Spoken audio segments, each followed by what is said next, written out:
Dr. Naveen Verma.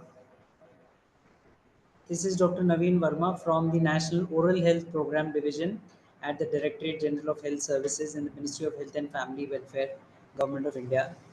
Today, we are continuing in the series of webinars for the National Oral Health Program related topics, and this is the second in the series. So, I welcome our speaker, Dr. Vikrant Mohanty, sir.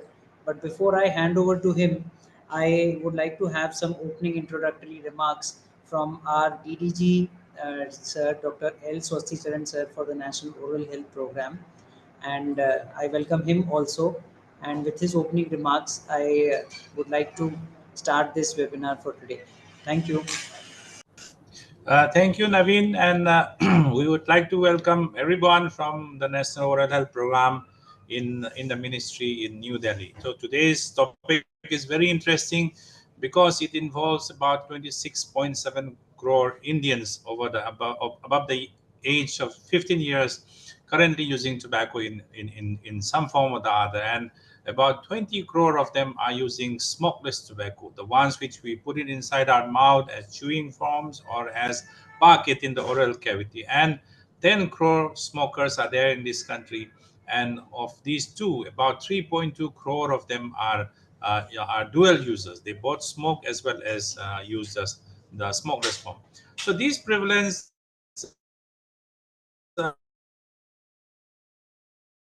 is not just prevalent, it causes various forms of diseases, particularly cancer, cardiovascular diseases, chronic respiratory diseases, and exacerbation of many diseases like diabetes and tuberculosis, etc. That's why the overall Delhi's the loss of years because of non-productivity is also very high. Thereby, tobacco is not just a health issue, it is a development issue for all of us. But the objective of our National Tobacco Control Program, one of the objectives is to deter people from initiating tobacco use. But now, unfortunately, if someone has already initiated a tobacco use, it is our duty. It is another objective of the tobacco control program that we provide them cessation services. We provide them facilities through which they can quit tobacco, whatever form it may be.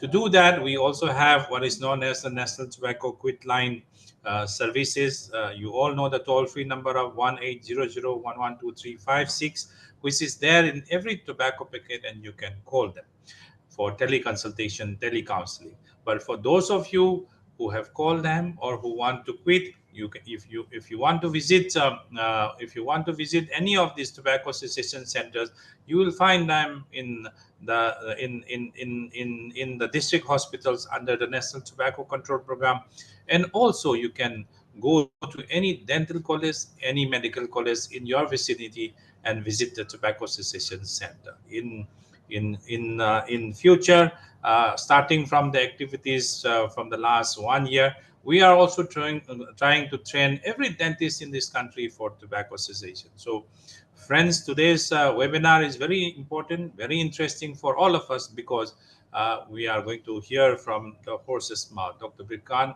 Mohanty runs the National Resource Center for tobacco cessation by the dentist. So the dentists are now equipped with tobacco cessation skills and tobacco cessation as tobacco cessation experts.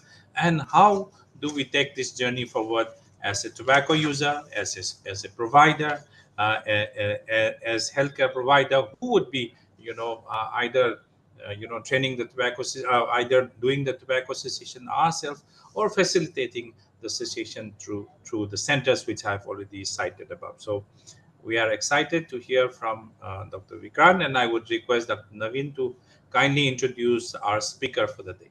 Thank you. Yeah, thank you, sir, for those opening remarks. I would also like to welcome our colleagues from ECHO India. They have provided the platform which is being used for this series of webinars. Welcome, representatives, Abdesh ji and others from ECHO. Thank you, And sir. with that, I would just like to say a few words about our speaker. We have Dr. Vikrant Mohanty today. He is the professor and head of the Department of Public Health Dentistry at the Maulana Azad Institute of Dental Sciences under the government of Delhi. And he is also the project coordinator and project head program coordinator for the, as sir said, National Resource Center we are having at Maulana Azad Institute of Dental Sciences for oral health and tobacco cessation. So many of our activities regarding this are coordinated from there. He is also Vice President of the Indian Association of Public Health Dentistry. So over to you, Dr. Vikrant Mohanty sir, for today's webinar topic on tobacco and oral health. Thank you so much, sir. At the outset, I would like to first thank Swastikcharan sir for this huge opportunity, and Dr. Naveen Verma for the kind words of introduction, and the whole team at NOHP, division under the Ministry of Health and Family Welfare. We look forward for the session today, and thanks to Eco India for bringing us all together on this common platform. So, with those few introductory words, I would like to start sharing my screen. I hope I'm audible till now. Yes, sir. Thank you so much, sir. So I'll just share my screen. I just would require a confirmation from your side, sir.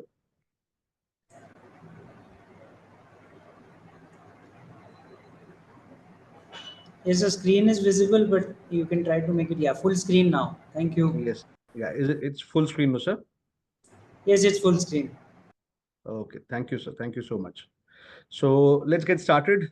Uh, I think the opening remarks by Dr. Swastikcharan were, very, very important in terms of making us aware that almost 266.5 million people, countrymen and women, are exposed to some form of tobacco. And that is why this burden is so huge, and it calls upon each one of us to come together and stand together to be able to, provide and render structured, systematic care to our patients so that they are able to overcome and break this barrier or cycle of addiction.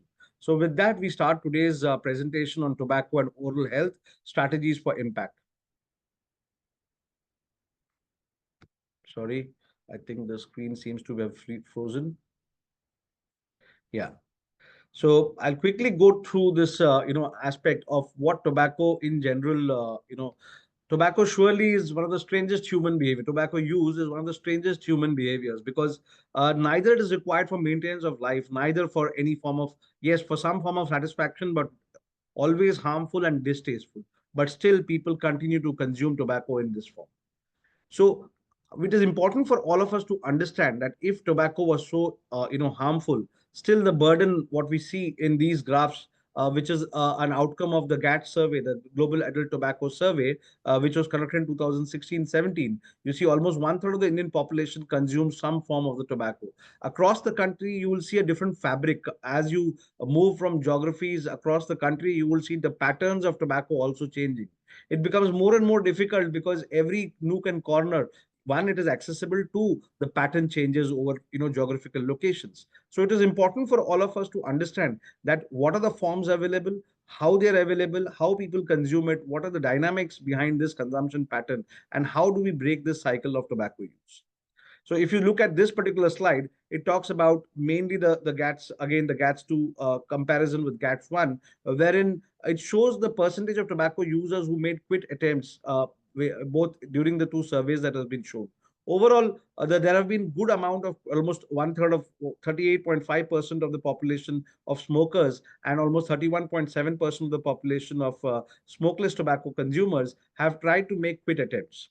When it comes to the role of healthcare providers, and which means that all healthcare providers, that is dentists, general physicians, and other healthcare providers who are working in the sister healthcare system, just hardly 50% of the population has provided some form of, I would say, guidance to the patients.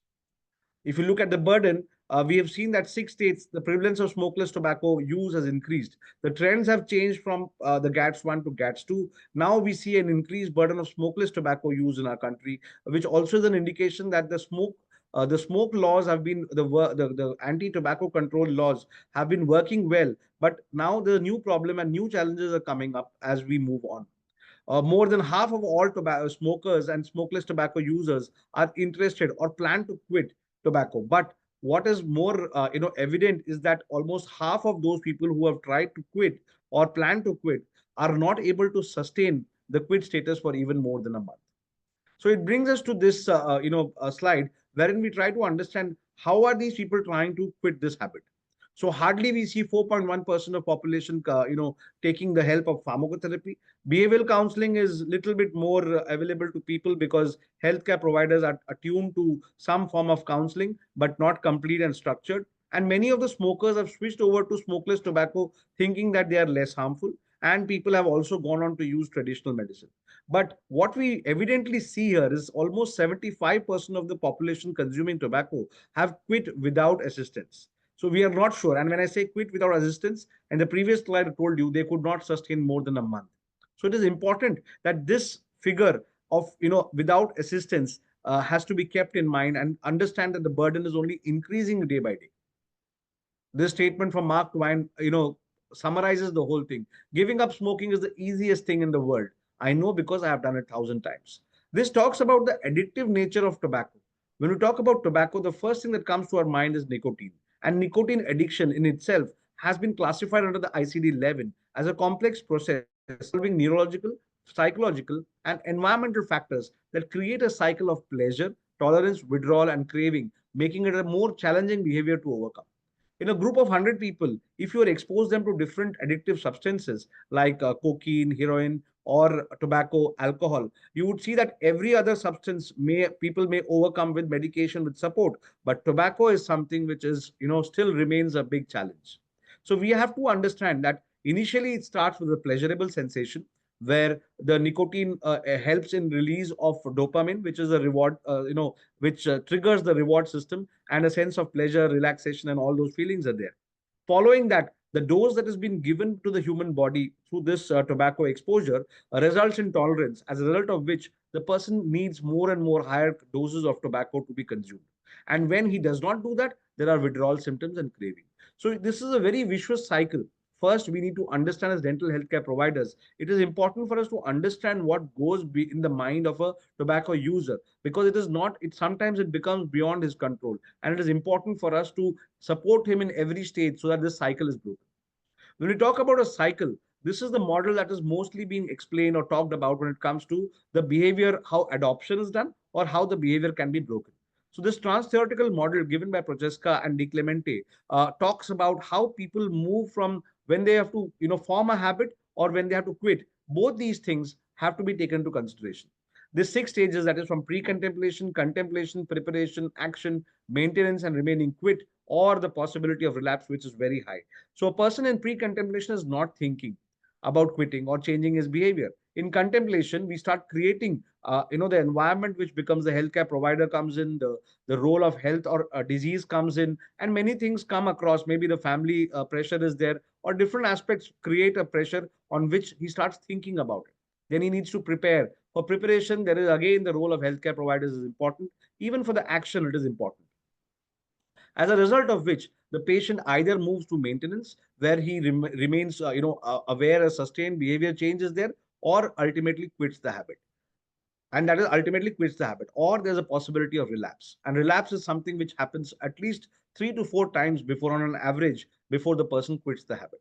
When we talk about cessation, so till now what we understood is mainly about how tobacco and how nicotine works in a human body and how this behavior is formed. We need to understand that dental healthcare providers can contribute in multiple ways when it comes to cessation.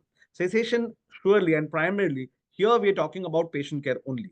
The other aspects in which we all can contribute is to conduct more and more research, try to contribute in community initiatives, and create more awareness, and involve multiple stakeholders to break this cycle, and at the same time build more and more capacity, like what we are doing today. And this is what I congratulate the NOHP division for taking up this initiative of connecting with all the dental professionals across the country on a monthly basis for such important and vital topics. And when it comes to tobacco, this month is even more important because this month on 31st May, we celebrate the World No Tobacco Day. And it is important that we all not only talk on this month, but throughout the year, keep working towards a tobacco-free country.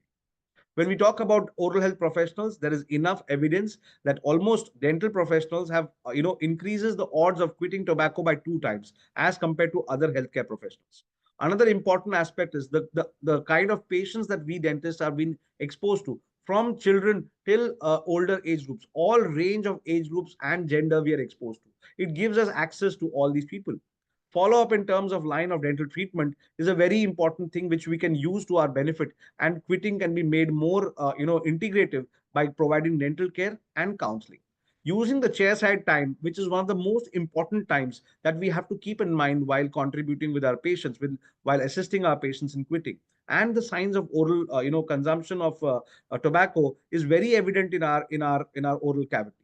So it itself is a strong motivation for the patient to quit. Showing them objective changes after quitting or during quitting itself is a great support for patients and keeps them motivated to quit. And it is important that dental health professionals remember this and keep reinforcing every now and then.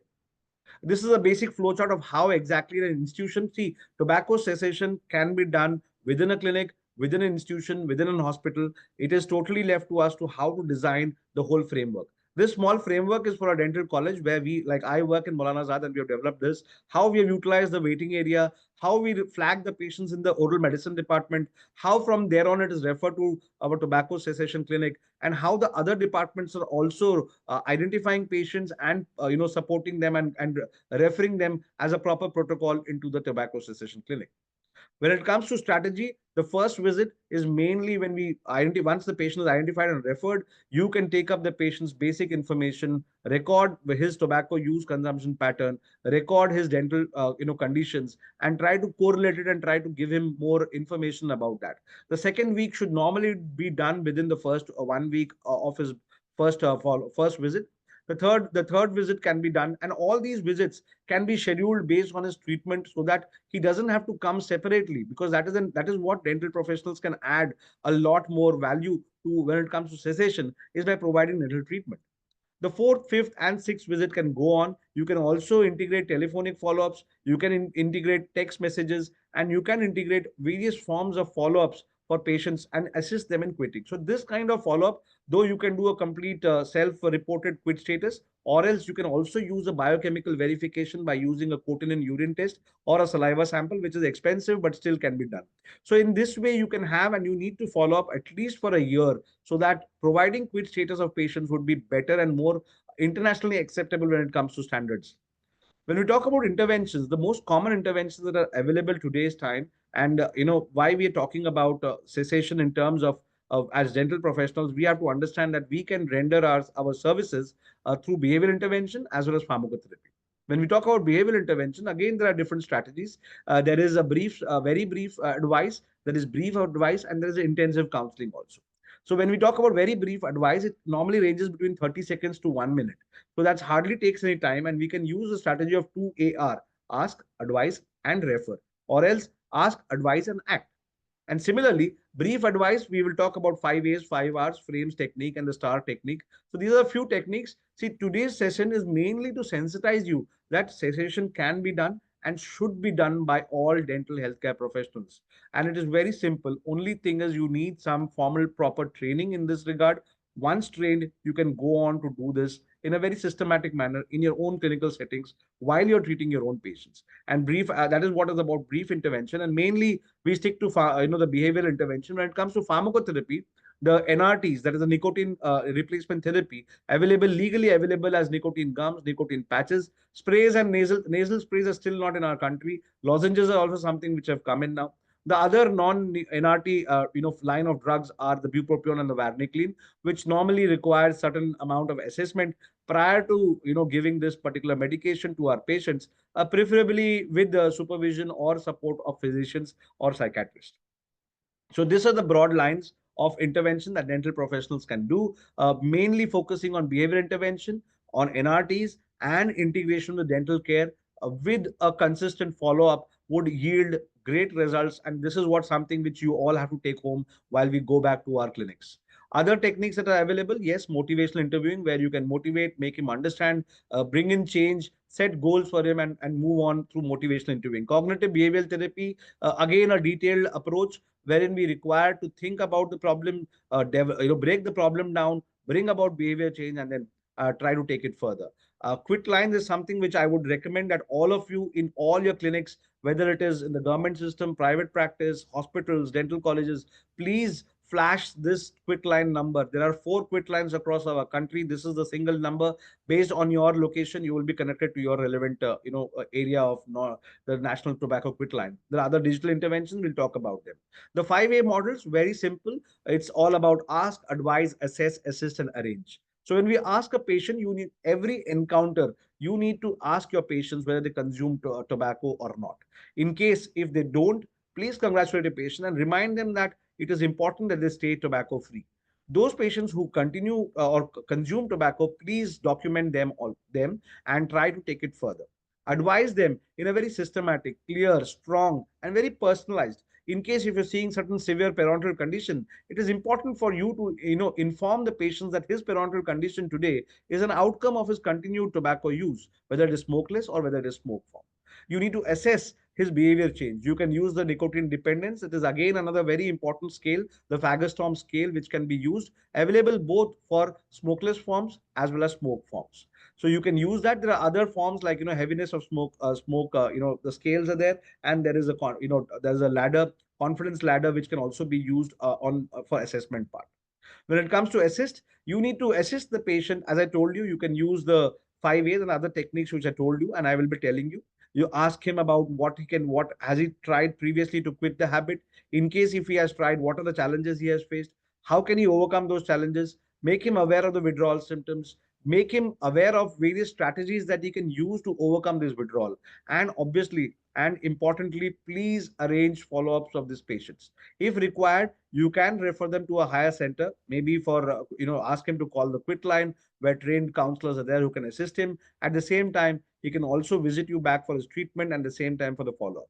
So please try to maintain this schedule 1 week, 2 week, at the end of first month, 3 to 4 months, 6 months, and 1 year. This could be a possible standard, guideline for follow-up of your patients. When we talk about the STAR technique or STAR method, we talk about first S, set a quit date, ideally within the first 2 weeks of the patient reporting to your clinic. T is to remove all tobacco products from the environment, because please remember that tobacco use is not only a psychological problem, but it is also a behavioral problem, and also has a huge environmental component which influences the patient to continue to consume tobacco. His friends, the environment around, the free access or the easy access to tobacco, all these things put him in a situation where he will continue to use the tobacco. Anticipate challenges, because withdrawal is something, whenever there's a reduction of nicotine, the body responds differently and there's withdrawal symptoms. Anticipate the challenges and try to overcome them with the help of a dental professional. Tell your family, friends, and co-workers about quitting and ask for support. It is very important that family is the most important part which can be taken into consideration while this whole quitting journey. The 5R technique is mainly for those who are not willing to quit. See, when a patient says, I don't want to quit, and it's okay if I remain, continue to quit, it doesn't mean that you can leave the patient. It is important for us to keep these things in mind. Relevance, why quitting is important. Risk, what would happen if he continues smoking or chewing? What are the basic rewards that would happen? How he would save money? What are the ways he can, in case of health, in case of dental health, in case of treatment outcomes? All that can become a part of the reward system. What are the roadblocks or challenges he faces? Identify them and try to overcome them and repeat this whole cycle.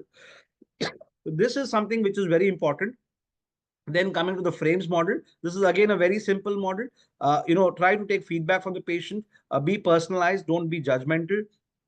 And the responsibility should, your responsibility is to empower your patient to quit the habit. Advise in such a manner that it is clear and practical, which he can use in day-to-day life. Provide menu of options. Let him not stick to standard protocol. Maybe what something which he can do in his own settings is important. Do empathize and obviously encourage your patients so that it builds confidence in them. When we talk about pharmacotherapy, I will not go into details of this. We need more detailed discussion on this. There is training available by NIMANS. You can attend the primer course. Other than that, you can connect with us at the National Resource Center, and we can provide you detailed training in terms of pharmacotherapy and its planning.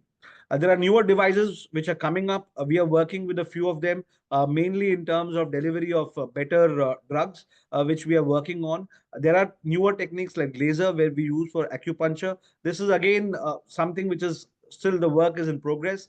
AI is something which is coming up very big. This QR code is for the WHO Quit Tobacco app, which is available in different languages. This is a digital counselor, Sarah. who is thereby created by WHO to promote not only non-communicable diseases prevention, but also tobacco cessation. See, one thing is very important that we need to keep in mind. Whenever a person tries to quit the habit, there are withdrawal symptoms. There are chances that he will fall trap, and just to overcome these withdrawal, he gets back into the habit of consuming tobacco. It is important for all of us to know these signs and understand how we can overcome them, and understand that this is only a temporary phase. It can extend till 1 month to 6 months, but every patient doesn't have to go through all the withdrawal symptoms.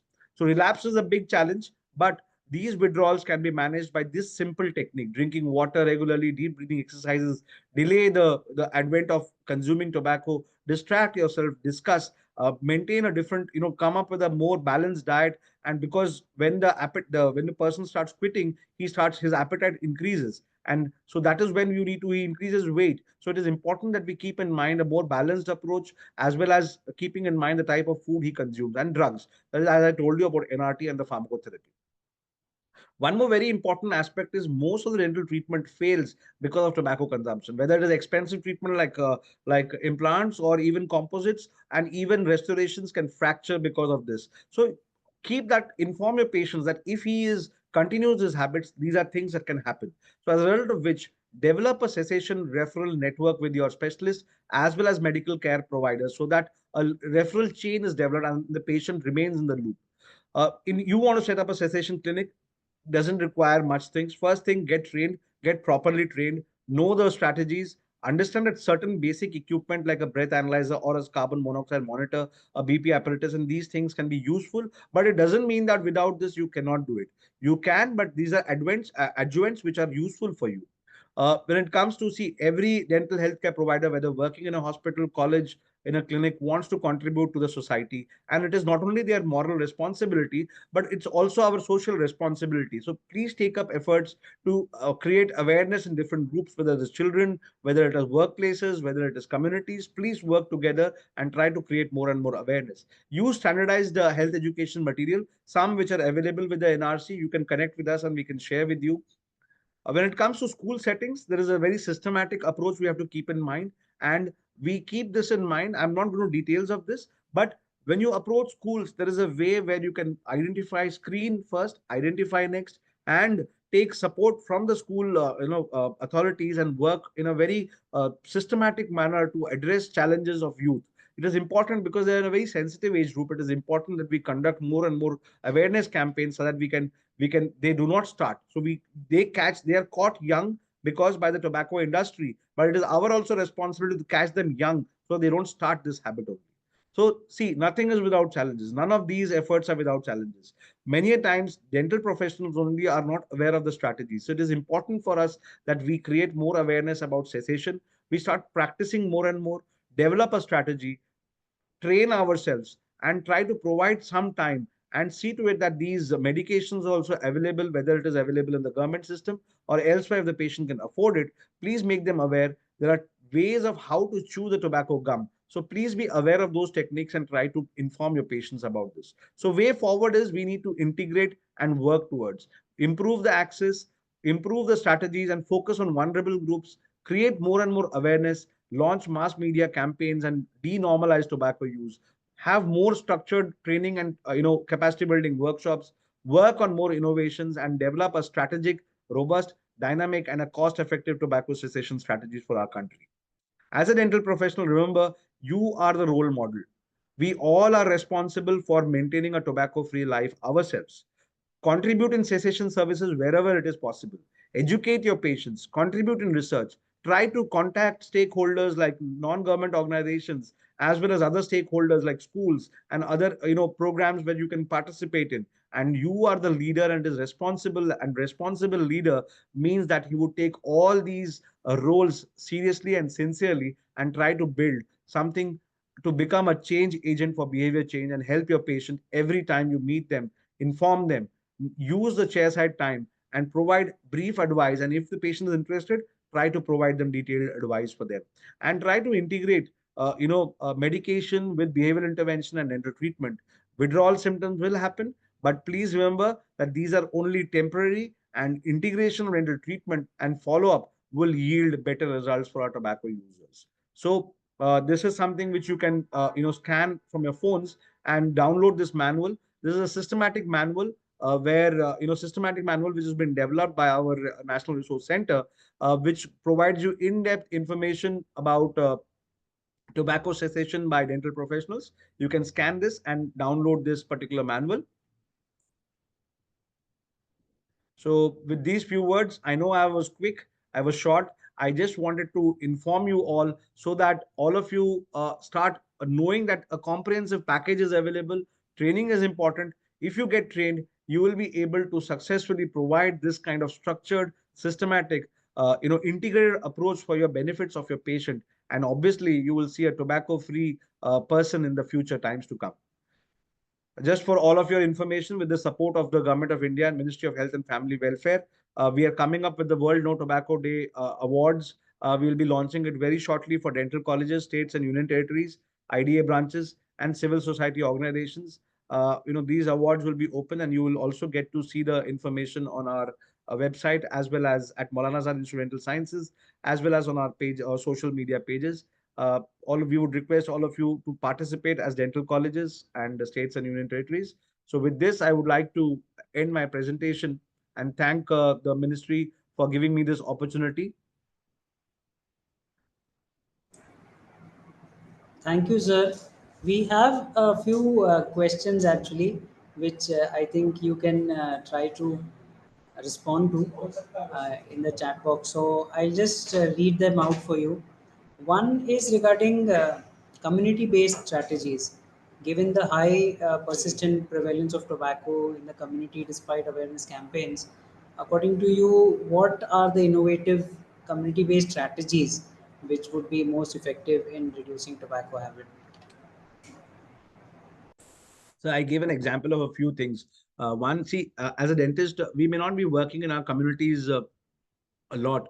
But when we are working, it is important for us to collaborate with stakeholders who are already in the working in the community. That is one thing.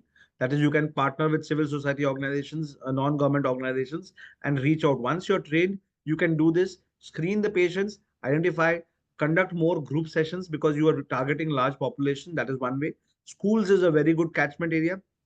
Again, screen, educate, and train teachers and other school authorities. There is a lot of to do in TOFI, that is the tobacco free education in, guidelines are there. They can implement them. Third, you can also work along with communities. Mainly, as I told you, the NGOs are there. They can partner with you and you can provide them. So these are a few things. And last, if you're a dental college, you have a mobile dental clinic, please make use of the mobile dental clinic. It is just not meant for curative services, but also for screening and identifying pre-cancers. We do that. We have a project COPS, which is community oral pre-cancer screening. So we integrate tobacco cessation with this project COPS and try to refer our patients back to our clinics. So these are 3, 4 strategies which we can think of it, sir. Thank you, sir. Another question is regarding the tobacco cessation services. According to you or your experience, somebody wants to know in the chat box what are the common barriers and facilitators for utilizing these tobacco cessation services among the tobacco users in India? Two things we have to think, I understand the question is limited to only patients, but I think we need to step back a little bit to see the whole, the picture is incomplete if you look only at the patients. Yes, there is a big challenge there, but we need to look at the whole system approach, health system approach, where one, the patient is an integral part, the healthcare provider is two, the health facilities at infrastructure is three, the availability of medication and drugs is four, and the overall policies is five, I would say. And the lack of, or availability of evidence for cessation is the sixth component, I would say. So keeping the patients in mind, the main problem with them is tobacco use is normalized in our country. When we talk about normalization of tobacco use, that means that people find it is okay to consume tobacco. So that is the biggest, it is okay and it is accessible mostly. So as a result of which they find it is okay to do it. So one, it is easily accessible. That becomes a challenge for them. Two, as I told you, the addiction cycle is so strong that breaking it is something which is a very challenge. We need to be very pragmatic and at the same time be very specific with our approach. And three, the patients really don't know where to go for cessation. So it is our responsibility to inform them. See, the government, sir, you're already aware, the government has already put up the national tobacco quitline number on all the tobacco products. Now it is available, but still, the number of calls that could have been much more, they are not happening. So these are all the barriers. Our job is to go on creating more and more awareness, trying to provide these services. First, get trained and do what best we can do from our side.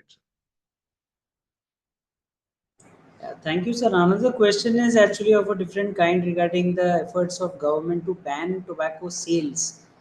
We all know that government has not banned tobacco sales; it has banned the use of tobacco in public places. So many people have this question in mind that why is government not banning it altogether? So maybe you can throw some light on some other ways in which government is trying to discourage Yeah, I this. think I think if Swasti sir also can add a few points, it would be great here. But yeah, surely when it comes to banning, yes, because the whole this is a question which is asked in every session that we train, and it is important. It is such a known thing that if the problem is there, then they just stop the problem out. There are two. I would say I look at it in two ways. One, once when you start to control the thing, automatically newer ways will erupt. The illicit trade and all those things will start. Second, because tobacco use and control is a very multidimensional aspect, it has multiple ministries in place. So, trying to negotiate and get things moving is something which is taking time, but the government of India is doing a lot of work in terms of that. I think Swasti sir is here. If sir could just add something, it will be great. Here is the horse, and here is when he speaks, is what the truth would be. Thank you, Vikrant, and I must thank the participants today here because these questions needs to be asked. At the end of the day, when we discuss so many things, sometimes we get so frustrated that ban क्यों नहीं करते, ban हो गया तो सब ठीक हो जाता है ना. So that is a very good question which we all have been wanting to do. But when we need to when we have to ban something, first of all we need a law to ban it. But as of now, we don't have a law for banning tobacco products. So we have an act which is for banning electronic cigarettes, heated tobacco products, etc., which we created very new. So this COTPA is 2003. Then when we drafted the COTPA 2003, with a lot of negotiation happening worldwide, including WHO Framework Convention on Tobacco Control Program. So this was a treaty which was born out of WHO. WHO has got some legal powers of forming some treaty. So that all of us, we use that legal power of WHO to form a treaty, public health treaty, which was signed and ratified by many countries. That this is the first treaty which has the fastest ratification with the maximum number of people. So the countries are also aware that they want to do away with tobacco. But as of now, we do not have a law. That's another thing. Second thing is now when Vasco da Gama came to India, he brought tobacco to this country. It was discovered by Christopher Columbus when he was trying to find a way to India. He didn't bring it to us, but when Vasco da Gama landed in Goa, so he brought the tobacco plant. And after that, it has spread to all parts of the country. Then it has mixed with the socio-cultural and religious, fabric of this country. In some parts of the country, in the northern India, if you want to ostracize somebody, we say uska hookah pani band kar do. So it is like that. In northeastern part, till very recently, you will see many of the religious rituals, etc., with betel dust and betel leaf, and some not very long ago also tobacco products in marriages and in rituals related to death anniversaries, etc. The cigarettes used to be freely distributed. Even now in election campaigns, we know that it's being done. So now it has also become part of the social fabric. That's why. So there is acceptance in the community till they get a very severe health catastrophe. So the end game is difficult to think, but we all have started thinking about the end game of tobacco, to end tobacco in some way or the other, so that we this generation is able to see a country without tobacco. But as of now, we do not have a law. We do not have. We have to start working in that direction. And tobacco is being dealt by many ministries, including Ministry of Health, which tries to ban tobacco, and also Ministry of Agriculture, which tries to grow tobacco, and Ministry of Commerce, etc., who tries to raise revenues out of tobacco. So there are many ministries involved also. So that is the reason why complex situation is not allowing us to ban it, but the intention is there. All of us should be working towards that direction. Thank you, sir. Last two questions. The second last one is, sir, regarding rural areas. People want to know how to tackle patients in rural areas who give examples of their elders, grandfathers, and forefathers who have consumed tobacco and still living for like 80 years or so. So, any comments regarding this, sir, and how can we tackle such kind of psychology? So this is something which is again one more question which is very commonly asked in our in most of our sessions, and sometimes it is very difficult to give answers to this because in terms of what lifestyle the grandparents used to have then to what lifestyle we have today is totally different.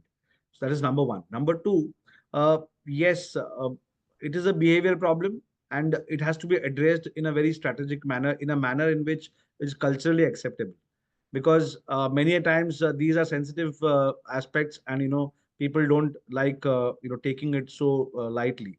So there is no quick fix solution for this. It is important for them to make them realize, as I told you, the 5R technique, where we can talk about the risk, make it more relevant for them, and try to understand what if this could be a roadblock, then try to see how we can break this, and try to think about the positives in rather than thinking about other aspects like negatives or concerns. So there is no, I can't say a particular way how we can come across this, because this is something which most of previously our life expectancy today has increased. They don't even know why their grandparents died. Maybe he might have died because of COPD only, so no one diagnosed that, and he would have been suffering for many years before he passed away. So there could be things like this. So we have to keep all things in mind before we comment, or and it is important. It's a behavioral problem. It requires intervention both with the help of pharmacotherapy, and we can we work on those lines and try to overcome this also as a behavior change. Sir, last question regarding school children. Some of our participants want to know, one is regarding, can we suggest tobacco patch for children too? And the Mm. other part is, vaping is becoming quite common in schools in places. Somebody has given example of Ludhiana. So how can we help the school authorities in relation to this? Sir, patches are not recommended for children. No nicotine replacement therapies are recommended for children. It is We would focus more on a behavioral component. Try to bring in the family and try to do more of a or a buddy support system or a family support system with the help of counselors working in the schools would be the best way of approaching school children, and that is what I would like to say and share. Second, in terms of availability of e-cigarettes, I would say, as sir just now told, that e-cigarettes have been banned in our country. So one, it is already a banned product, whether it is from storage to supply to anything or use, everything comes under it comes and it is you are liable for action. Yes, when it comes to action, there is certain gaps and its availability is still there. I think the government is working more and more sensitization. In case in times to come, there will be ways of reporting it. In case if you're seeing such sales happening, there are possibilities where you can reach out to your state tobacco control cell, and you can inform them about such sales, and they will take necessary action with the help of police or other enforcement agencies.